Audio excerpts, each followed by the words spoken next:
ఏలూరు నగర ప్రజలకు పూర్తి స్థాయిలో 2 పూటల త్రాగునీరు అందించేందుకు గోదావరి జలాలను పైలట్ ప్రాజెక్టు ఏలూరు చెరువుకు నీరు సరఫరా చేయాలని మేయర్ షేక్ నూర్జహాన్ పెదబాబు ఆధ్వర్యంలో కార్పొరేటర్ బృందం జిల్లా కలెక్టర్ వెట్రి సెల్విని విజ్ఞప్తి చేస్తూ వినతిపత్రం అందజేశారు. అనంతరం మేయర్ షేక్ నూర్జహాన్ పెదబాబు మాట్లాడుతూ నగర ప్రజలకు త్రాగునీరు అందించే విషయంలో కృష్ణా నుండి నీరు రావడం లేదని అన్నారు. ఏలూరు చెరువులో గోదావరి జలాలు అడుగున్నర మాత్రమే ఉన్నాయని, ఈ కారణంగా డ్రింకింగ్ వాటర్కు కొరత ఏర్పడిందని అన్నారు. డ్రింకింగ్ వాటర్ కొరత లేకుండా చెరువుకు నీరు అందజేయాలని కలెక్టర్కు విజ్ఞప్తి చేశామని, కలెక్టర్ సానుకూలంగా స్పందించారని తెలిపారు. 2 అడుగులు నీటి మట్టం తగ్గకుండా చర్యలు తీసుకోవాలని ఇంజనీరింగ్ అధికారులను కలెక్టర్ ఆదేశించినట్లు మేయర్ తెలిపారు.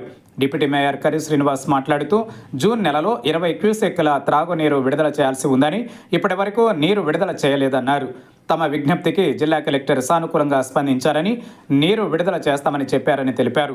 డబ్బును వృధా చేయకుండా ఎలా ఉపయోగిస్తారో త్రాగునీటిని కూడా పొదుపుగా వాడుకోవాలని డిప్యూటీ మేయర్ ప్రజలకు సూచించారు. ఈ కార్యక్రమంలో టీడీపీ నగర అధ్యక్షులు చోడే వెంకటరత్నంతో పాటు పలువురు కార్పొరేటర్లు, కోఆప్షన్ సభ్యులు పాల్గొన్నారు.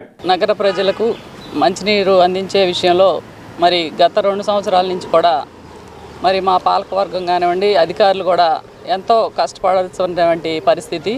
ఎందుకంటే మరి ఏలూరు నగరానికి కృష్ణా కాలువ నుంచి వాటర్ రాకపోవడం, అలాగే గోదావరి జలాల నుంచి మరి వాటర్ లెవెల్స్ కూడా అడుగున్నర మాత్రమే రావడం వల్ల మరి చాలా ఇబ్బందికర పరిస్థితి ఉన్నది. మరి దానిలో భాగంగానే గౌరవ ఎమ్మెల్యే గారు, గౌరవ మినిస్టర్ గారికి కూడా మరి మేమందరం కూడా గౌరవ కలెక్టర్ గారికి కూడా గత సంవత్సరం తెలియజేయడం ద్వారా మరి అప్పుడు ఇరిగేషన్ అధికారులు స్పందించి వెంటనే ఆ నీటిని వదలటం జరిగింది. మరి అప్పుడు మరి అన్నీ కూడా స్టోరేజ్ నింపుకోవడం జరిగింది. కానీ మరి స్టోరేజ్ ట్యాంక్ ఏదైతే లీకేజ్ అయిందో మరి అవన్నీ కూడా యుద్ధ ప్రాతిపదికన అవన్నీ కూడా పూర్తి చేసుకొని మరి ఈ యొక్క గోదావరి జలాలు నింపేందుకు మరి ఎంతో కష్టపడాల్సిన పరిస్థితి ఉంది. ఎందుకంటే అడుగున్నర లెవెలే రావడం వల్ల మరి చిన్న చిన్న మోటార్స్ కూడా పెట్టి, అలాగే ట్రాన్స్ఫార్మర్స్ కూడా ఏర్పాటు చేసి మరి ఈ యొక్క ట్యాంక్ని నింపేందుకు కృషి చేస్తున్నప్పటికీ కూడా మరి నీటి లెవెల్ చాలా తక్కువగా ఉన్నాయి. అదే అధికారులు కూడా ఎక్కడైతే నీటిని వదులుతున్నారో మరి మధ్యలో కూడా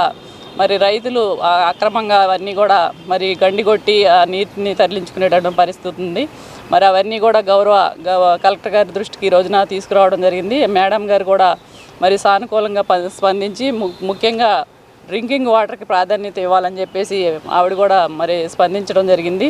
మరి ఇక్కడ వారం రోజుల పాటుకే మరి వాటర్ వస్తాయి కాబట్టి ప్రజలందరూ కూడా మరి చాలా జాగ్రత్త తీసుకొని అందరూ కూడా మరి నీటిని వృధా చేయకుండా వాడాలని చెప్పేసి కోరుకుంటున్నాము. మరి ఇరిగేషన్ అధికారులకు కూడా మరి గౌరవ కలెక్టర్ గారు చెప్పడం జరుగుతుంది.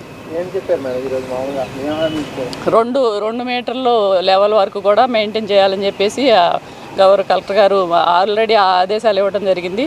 మరి 2 అడుగులు వరకు కూడా లెవెల్స్ మరి కంటిన్యూ అయ్యే విధంగా చర్యలు తీసుకుంటామని చెప్పి ఈరోజు కలెక్టర్ గారు చెప్పడం జరిగింది. మరి రెగ్యులర్గా గోదావరి జలాలు జూన్ మొదటి వారం నుంచే 20 క్యూసెక్స్ ఖచ్చితంగా విడుదల చేయాల్సిన అవసరం ఉంది.